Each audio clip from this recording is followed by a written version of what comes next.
بسم الله الرحمن الرحيم. اللهم صل على محمد وعلى آل محمد كما صليت على إبراهيم وعلى آل إبراهيم إنك حميد مجيد.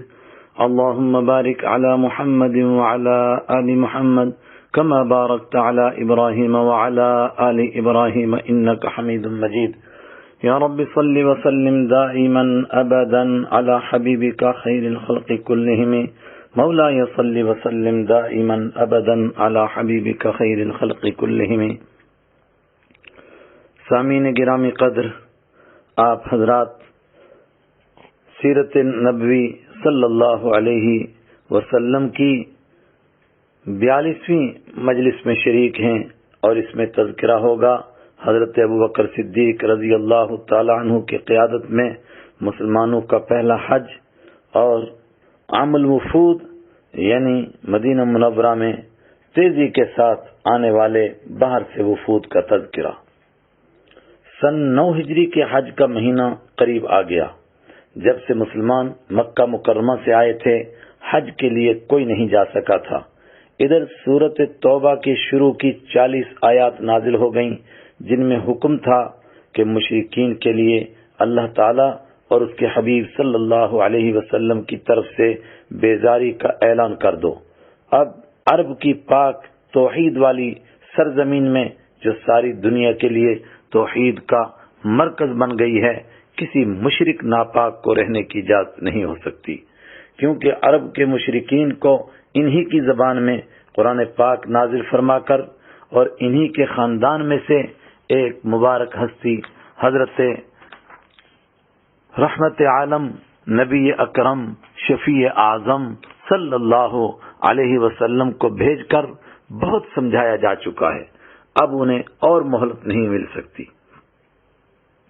اس اعلان کے لیے اور شرک کے سارے نشانات ختم کرنے کے لیے اس سال خود رحمت عالم صلی اللہ علیہ وسلم نے حج نہیں فرمایا، بلکہ حضرت ابوبکر صدیق رضی اللہ تعالیٰ عنہ کو امیر بنا کر ان کے ساتھ کوئی 300 صحابہ کرام حج کے لیے روانہ فرمائے، اور حکم ہوا کہ آپ حج والے دن اس بیزاری کا اعلان فرما دیں. حضرت ابوبکر صدیق رضی اللہ تعالیٰ عنہ کچھ ہی دور گئے تھے کہ آپ صلی اللہ علیہ وسلم کو یاد آ گیا کہ اس طرح کا اعلان عرب کے لوگ تبھی معتبر مانتے ہیں جب وہ اعلان کوئی اپنے گھر کے اندر کے افراد میں سے کوئی فرد یہ اعلان کرے. اس لیے حضرت رسول اکرم صلی اللہ علیہ وسلم نے حضرت علی رضی اللہ تعالیٰ عنہ سے فرمایا کہ آپ حضرت ابوبکر صدیق رضی اللہ عنہ کے ساتھ حج کرو اور سورہ توبہ والا یہ اعلان بھی کرو. حضرت ابوبکر صدیق رضی اللہ عنہ نے حضرت علی رضی اللہ تعالیٰ عنہ کو آتا ہوا دیکھ کر فرمایا، آپ امیر بن کر آئے ہو یا ماتحت مامور بن کر آئے ہو؟ انہوں نے جواب دیا، میں مامور یعنی ماتحت ہو کر آیا ہوں، اور پوری بات بیان فرما دی. یہ حج اس طرح کیا گیا کہ عرب کے مشرک لوگ بھی حج کرنے آئے ہوئے تھے.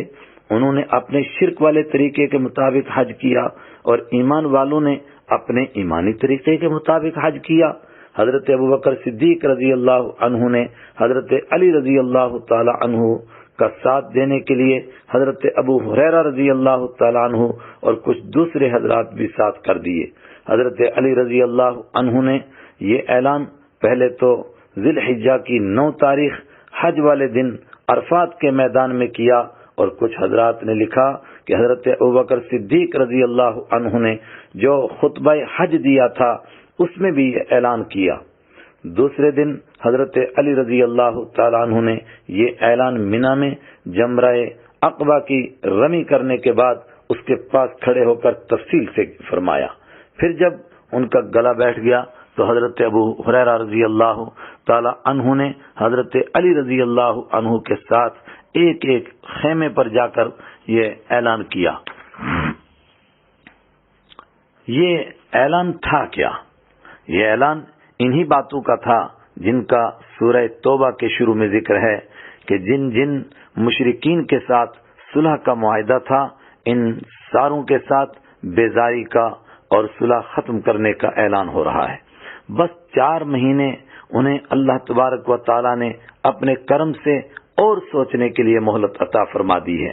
4 مہینے تک یا تو یہ ایمان قبول کر لیں یا پھر تلوار کے مقابلے کے لیے تیار ہو جائیں۔ لیکن عرب کے مشرکین کی کچھ تفصیل تھی۔ نمبر 1، کچھ وہ لوگ تھے جن کے ساتھ کوئی معاہدہ تھا ہی نہیں، ان کے لیے بھی 4 مہینے کا یہی اعلان تھا۔ اور کچھ لوگ مکہ کے لوگوں کی طرح وہ تھے جن کے ساتھ 10 سال کا معاہدہ ہوا تھا، لیکن انہوں نے خود معاہدہ توڑ دیا تھا، ان کے لیے بھی یہی اعلان تھا۔ کچھ کے ساتھ غیر میعادی معاہدہ تھا، ان کے لیے بھی یہی اعلان تھا۔ غیر میعادی یعنی کوئی مدت متعین نہیں تھی۔ اور کچھ کے معاہدہ ختم ہونے میں حج کے بعد 4 ہی مہینے بچ گئے تھے، اور بنو مدلج، بنو زمرہ وغیرہ جو کہ بنو کنانہ کی شاخ تھے، ان کے ساتھ معاہدہ ختم ہونے میں ابھی 9 مہینے باقی تھے، اور انہوں نے معاہدہ کی پابندی بھی پوری کی تھی۔ انہیں ان کی مدت پوری کرنے تک مہلت دی گئی۔ خود سورہ برات میں اس کا ذکر کیا گیا، لیکن اللہ تعالیٰ نے ان کو بہت جلد ہی ایمان کی دولت نصیب فرما دی۔ حضرت علی رضی اللہ عنہ اس طرح اعلان فرما رہے تھے، کوئی مشرک جنت میں نہیں جائے گا، اگلے سال کسی مشرک کو حج کرنے کی اجازت نہیں ہوگی، کسی کو ننگے ہو کر کعبہ پاک کا طواف کرنے کی اجازت نہیں ہوگی۔ پھر اوپر گزری تفصیل کے مطابق معاہدہ ختم کرنے کا اعلان فرماتے تھے۔ ابن ہشام جلد 4 صفحہ 145۔ یہ اعلان اصل میں عرب سے شرک کے خاتمے کا اعلان تھا، جس کا اصل نقشہ لوگوں نے اگلے سال حجۃ الوداع کے موقع پر دیکھا۔ جماعتوں کی جماعتیں اور وفد کے وفد اور فوج کی فوج اسلام میں کیسے داخل ہوتی چلی گئیں۔ مکہ کے رہنے والے قریشیوں کو عرب کے سارے لوگ دین میں اپنا پیشوا مانتے تھے۔ سارے لوگ نبوت کے اعلان کے بعد بس انہی کی طرف ٹکٹکی باندھے دیکھ رہے تھے کہ یہ اس نئی تحریک کے بارے میں کیا فیصلہ کرتے ہیں۔ اس طرح ہم کہہ سکتے ہیں کہ فتح مکہ پر دنیا کے انتظار کی گھڑیاں ختم ہو گئی تھی، بلکہ اس کا ماحول تو صلح حدیبیہ سے ہی بن گیا تھا۔ پھر فتح مکہ کے بعد جب قریش کے قریب سارے ہی لوگ اسلام میں داخل ہو گئے، باقی عرب بھی سوچنے پر مجبور ہو گئے کہ جس دین کو مکہ کے لوگ قبول کر رہے ہیں وہ یقیناً سچا ہی دین ہے۔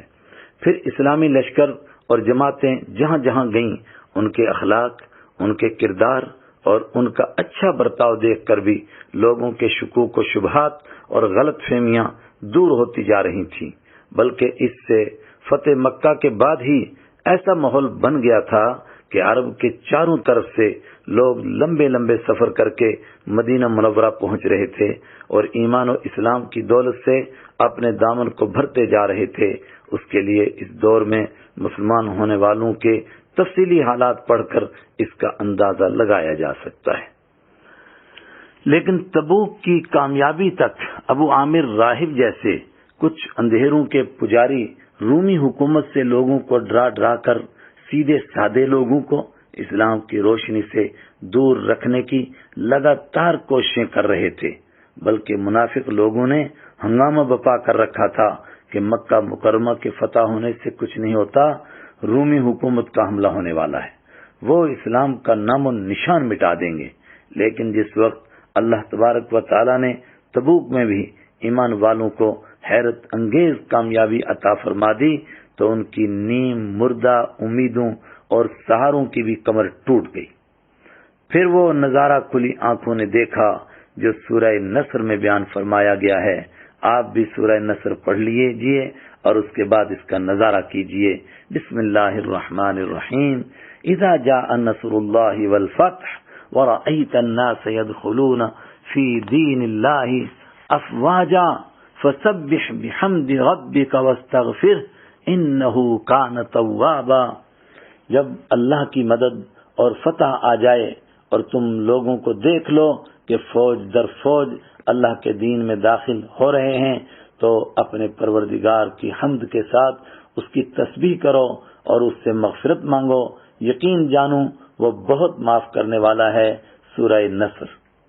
لوگ جماعتیں بنا بنا کے اس طرح مدینہ منورہ پہنچ رہے تھے جیسے کہیں سیلاب آ گیا ہو۔ حدیث اور سیرت کی کتابوں میں کوئی 70 قافلوں اور جماعتوں کا ذکر ملتا ہے جو خود اپنے آپ مدینہ پاک تشریف لائے اور خود ایمان قبول کیا، پھر اپنے اپنے علاقوں میں اسلام کے ایسے داعی، ایسے شدائی اور ایسے فدائی بن گئے کہ کچھ ہی دنوں میں پورے عرب سے کفر و شرک کا نام و نشان مٹ گیا۔ ان جماعتوں اور قافلوں کی فہرست کافی لمبی چوڑی ہے۔ 35 وفود کے حالات تو چھوٹی چھوٹی سیرت کی کتابوں میں بھی آپ کو مل جائیں گے، اور ایک ایک جماعت، قافلے اور وفد کے حالات پڑھ کر بہت کچھ عبرت، نصیحت اور سبق انسان کو حاصل ہوتا ہے۔ میں نمونے کے طور پر یہاں صرف 1-2 قافلوں کا ذکر کرتا ہوں، اس سے باقی کا اندازہ ہو سکے گا۔ ہماری یہ مختصر مجلس ہے، اس میں تفصیل کی گنجائش نہیں۔ بنی ثقیف کا وفد، ثقیف طائف میں رہنے والا یہ وہی قبیلہ ہے جس کو دعوت دینے کے لیے حضرت رحمت عالم صلی اللہ علیہ وسلم سن 1090 میں تشریف لے گئے تھے، مگر انہوں نے جو سلوک کیا وہ آپ کے سامنے ہے، یہاں تک کہ آوارہ لڑکوں کو پتھر مارنے کے لیے پیچھے لگا دیا تھا۔ اور یہ وہی طائف کا قبیلہ ہے جہاں حنین سے بھاگنے والے لوگ آ کر چھپے تھے، پھر 20 دن تک رحمت عالم صلی اللہ علیہ وسلم ان کو محاصرے میں رکھ کر آخرکار مجبور ہو کر محاصرہ تو اٹھا لیا تھا، لیکن جب ان کے لیے بد دعا کی فرمائش کی گئی تو آپ صلی اللہ علیہ وسلم نے بد دعا نہیں فرمائی بلکہ ان کے لیے دعا فرمائی، اے پیارے خدا، ان کو ہدایت دے کر میرے پاس پہنچا دے۔ یہ دعا کس طرح قبول ہوئی دیکھیے۔ فتح مکہ کے کچھ دن بعد ہی اس قوم کے بڑے سردار عروہ بن مسعود ثقفی کو اللہ تعالی تبارک و تعالی نے دین پر غور کرنے کا شوق نصیب فرما دیا۔ اسی شوق نے انہیں مدینہ منورہ پہنچا دیا۔ یہ وہی عروہ ہیں جو صلح حدیبیہ کے موقع پر ایک بار مکی مشرکین کی طرف سے وکیل اور ترجمان بن کر آئے تھے، ہوگا ذہن میں۔ یہ مدینہ پاک پہنچے، ایمان نصیب ہوا، ان کی 10 بیویاں تھیں۔ رحمت عالم صلی اللہ علیہ وسلم نے ان کو اسلامی اور قرآنی حکم سنایا کہ 4 کے علاوہ باقی سب کو طلاق دے دو۔ انہوں نے اسی وقت اس پر عمل کیا۔ حضرت عروہ بن مسعود رضی اللہ عنہ جب اسلامی تعلیم اچھی طرح سیکھ چکے تو انہوں نے عرض کیا کہ اب مجھے اپنی قوم میں اس سچے دین کا اعلان کرنے کی اجازت فرمائیے۔ رحمت عالم صلی اللہ علیہ وسلم نے فرمایا، تمہیں تمہاری قوم قتل کر دے گی۔ یہ بات سننی تھی کہ وہ حیران اور ششدر رہ گئے کہ میری قوم تو مجھ سے عاشق و معشوق جیسی محبت کرتی ہے، وہ مجھے کیسے قتل کر سکتی ہے؟ وطن واپس پہنچنے پر انہوں نے بہت پیار اور بہت محبت سے قوم کو دین کی دعوت دی۔ قوم اندر اندر ہی ان کی دشمن ہو گئی۔ ایک دن یہ اپنے کمرے میں اکیلے نماز پڑھ رہے تھے، کسی بد نصیب کی نظر ان پر پڑ گئی، اس نے تیر مارا جس سے یہ وہیں شہید ہو گئے۔ یہ شہید تو ہو گئے لیکن ان کے دل سے نکلی ہوئی آواز دلوں پر اثر کیے بغیر نہیں رہی۔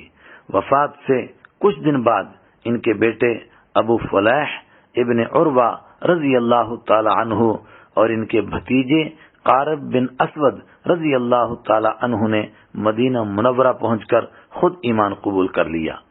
ادھر حضرت عروہ بن مسعود رضی اللہ عنہ کی شہادت کے بعد ثقیف قبیلہ کے لوگ کچھ دن تو اسلام کے مخالفت میں اس پر خوشی مناتے رہے کہ ہم نے اسلام کے مبلغ عروہ بن مسعود کو شہید کر دیا ہے، لیکن کچھ دنوں بعد ہی انہیں احساس ہوا کہ ہم نے کوئی اچھا کام نہیں کیا ہے، ہمیں بھی یہ دین قبول کر لینا چاہیے۔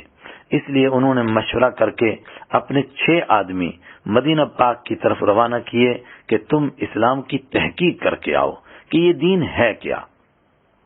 ان کے امیر اور سردار وہی شخص بنے جنہوں نے سن 1090 میں، یاد رکھنے والی بات ہے، جنہوں نے سن 1090 میں طائف میں سب سے برا سلوک اور سب سے برا جواب دیا تھا۔ انہوں نے ہی گلی کے آوارہ لڑکوں کو پیچھے لگایا تھا۔ یہ مدینہ پاک پہنچے تو سب سے پہلے ان پر حضرت مغیرہ رضی اللہ تعالی عنہ کی نظر پڑی۔ وہ یہ خوشخبری سنانے کے لیے رسول پاک صلی اللہ علیہ وسلم کی طرف دوڑ پڑے۔ راستے میں انہیں حضرت ابوبکر صدیق رضی اللہ عنہ مل گئے۔ ان کو بھی ان کی آمد کا علم ہو گیا۔ انہوں نے خدا تعالی کا واسطہ دے کر حضرت مغیرہ رضی اللہ تعالیٰ عنہ سے فرمایا، یہ خوشخبری مجھے سنانے کا موقع دیجیے۔ حضرت مغیرہ رضی اللہ تعالی عنہ نے ان کو اجازت دے دی۔ حضرت ابوبکر صدیق رضی اللہ تعالی عنہ یہ خوشخبری سنانے کے لیے حبیب کبریا صلی اللہ علیہ وسلم کے پاس حاضر ہوئے۔ آپ اس خوشخبری سے بہت خوش ہوئے، ان کی مہمان نوازی فرمائی۔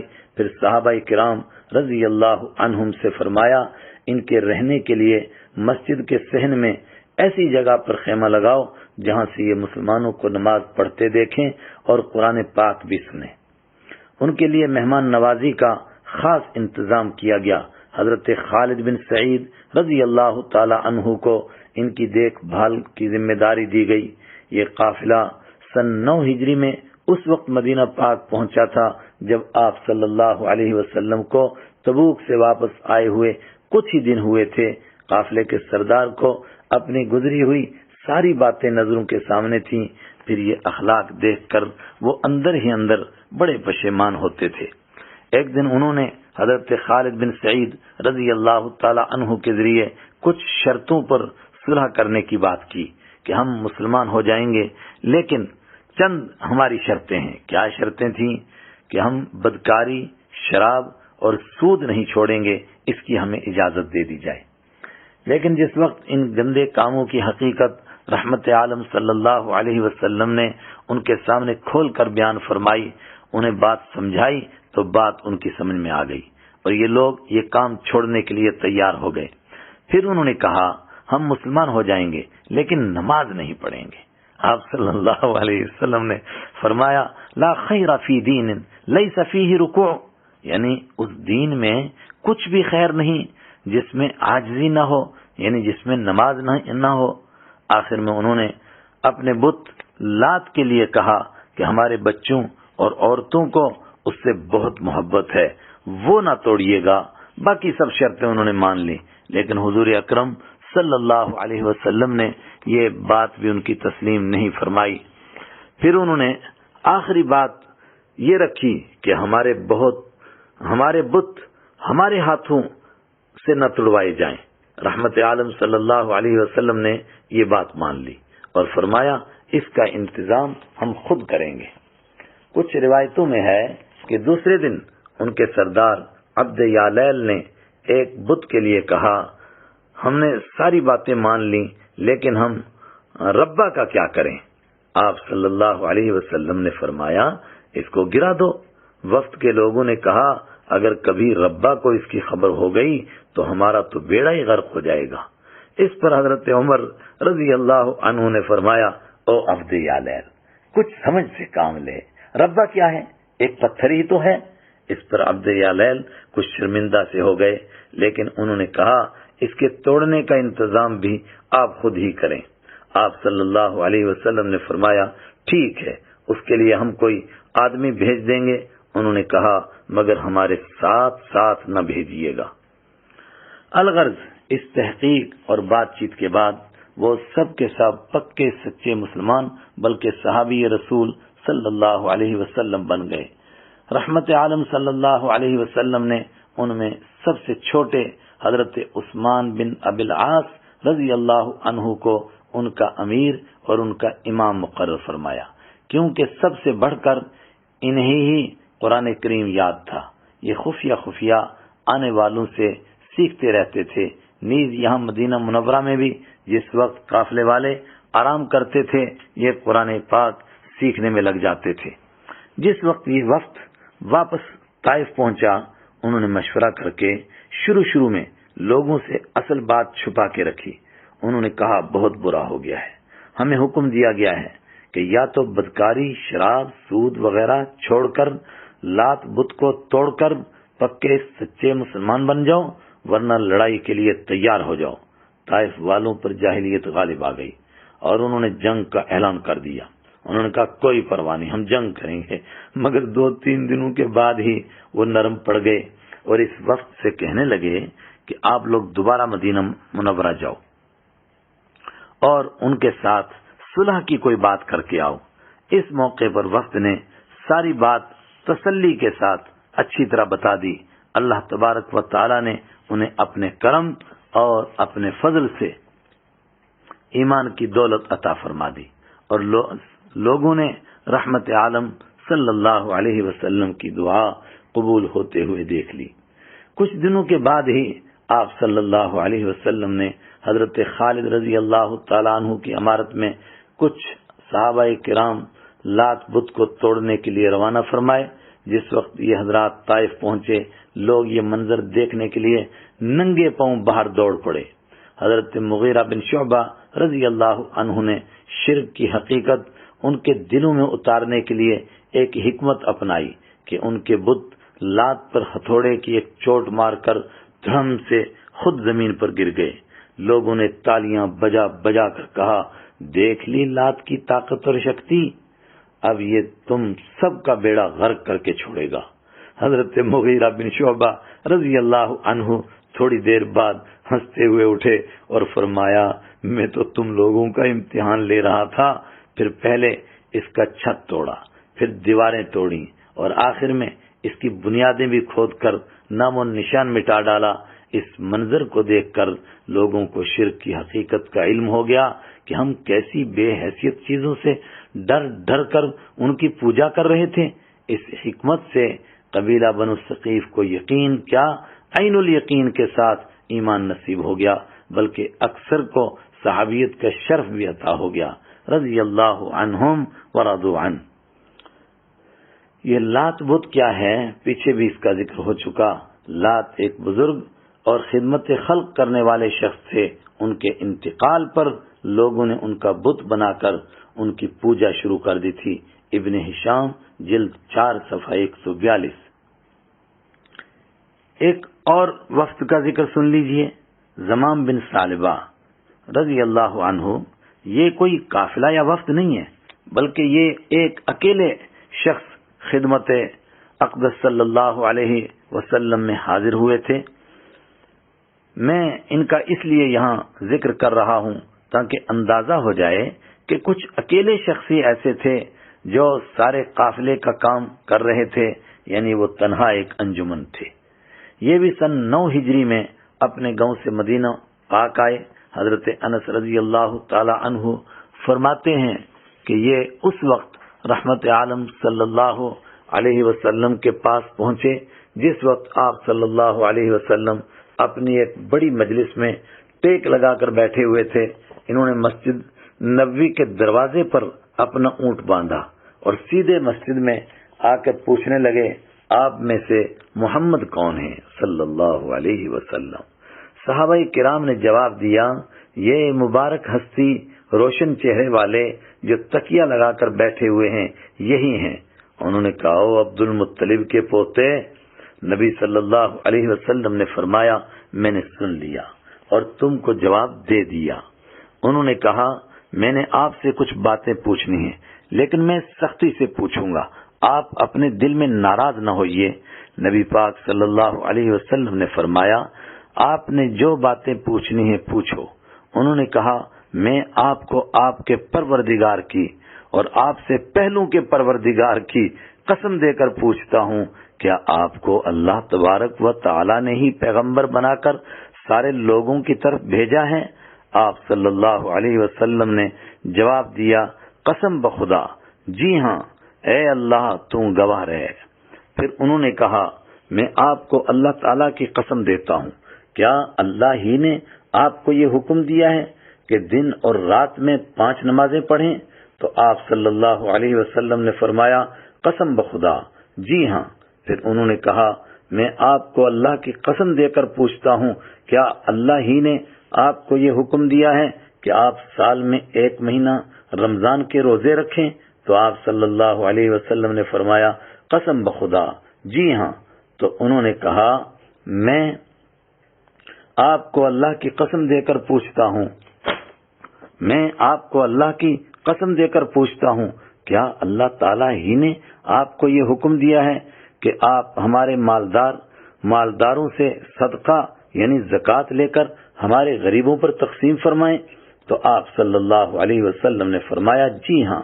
پھر انہوں نے کہا، میں اس دین پر ایمان لایا جو آپ صلی اللہ علیہ وسلم لے کر آئے ہیں، اور میں اپنی قوم کا قاصد ہوں جو میرے پیچھے ہے، اور میں زمام بن ثعلبہ قبیلہ بنو سعد سے ہوں۔ پھر کہا، اس ذات پاک کی قسم جس نے آپ کو حق دے کر بھیجا ہے، میں اس میں نہ کچھ گھٹاؤں گا نہ کچھ بڑھاؤں گا۔ آپ صلی اللہ علیہ وسلم نے فرمایا، اگر انہوں نے سچ کہا ہے تب یہ ضرور جنت میں جائیں گے۔ حضرت یہ واقعہ بخاری شریف حدیث نمبر 63 میں موجود ہے۔ حضرت زمام بن ثعلبہ رضی اللہ تعالی عنہ نبی اکرم صلی اللہ علیہ وسلم سے مزید دین کی باتیں سیکھ کر واپس اپنی قوم کے پاس پہنچے۔ سب لوگ ایک جگہ جمع کیے، پھر تقریر شروع کی۔ سب سے پہلے جو لفظ زبان سے نکالا وہ یہ تھا، لات اور عزا جو ان کے مشہور بت تھے بہت برے ہیں۔ لوگوں نے سن کے دانتوں میں انگلیاں رکھ لی اور کہنے لگے، زمام اس بات سے منہ موڑ لو، کہیں تم پاگل یا دیوانے نہ ہو جاؤ۔ انہوں نے کہا، میری قوم کے لوگوں، تم پر افسوس 100 بار افسوس، تمہاری تو عقل ہی ماری گئی ہے۔ لات اور عزا تو کسی کا نہ کچھ بگاڑ سکتے ہیں نہ کچھ بنا سکتے ہیں۔ سنو، اللہ تعالیٰ نے کرم فرمایا، ایک رسول بھیجے، ان پر ایک کتاب نازل کی، میں ان سے ملاقات کر کے آ رہا ہوں۔ میں نے ان سے دین کی یہ باتیں سیکھی ہیں۔ پھر لوگوں کے ساتھ تفصیل سے دینی اخلاق اور اسلامی احکامات پر بات کی اور انہیں اللہ تعالیٰ کے سچے دین کی دعوت دی۔ اللہ تعالیٰ نے ان کی دعوت میں ایسی برکت فرمائی کہ اسی دن شام سے پہلے ان کے قبیلے اور خاندان کے ایک ایک مرد اور ایک ایک عورت نے اللہ تعالیٰ کے دین کو قبول کر لیا۔ ایک بھی مشرک باقی نہیں رہا، سب کو اللہ تعالیٰ نے توحید نصیب فرما دی۔ حضرت عمر رضی اللہ تعالی عنہ اور حضرت عبداللہ بن عباس رضی اللہ عنہ فرمایا کرتے تھے کہ کسی قوم کا بھیجا ہوا قاصد حضرت زمام بن ثعلبہ رضی اللہ تعالی عنہ سے زیادہ اچھا نہیں ہوا کہ ساری قوم کو ان کے صدقے میں ایمان نصیب ہو گیا۔ سبحان اللہ۔ آنے والے قافلوں پر ایک طائرانہ نگاہ۔ ان آنے والی جماعتوں اور قافلوں میں ایک ایک 2 آدمی بھی تھے، جیسا کہ ابھی آپ نے سنا۔ 60 اور 70 آدمیوں کے قافلے بھی تھے، اور وہ لوگ بھی تھے جو ایمان کی معلومات حاصل کرتے تھے، پھر ایمان قبول کر کے اپنی اپنی قوم میں اسلام کے مبلغ بنتے جا رہے تھے، اور وہ بھی تھے جنہوں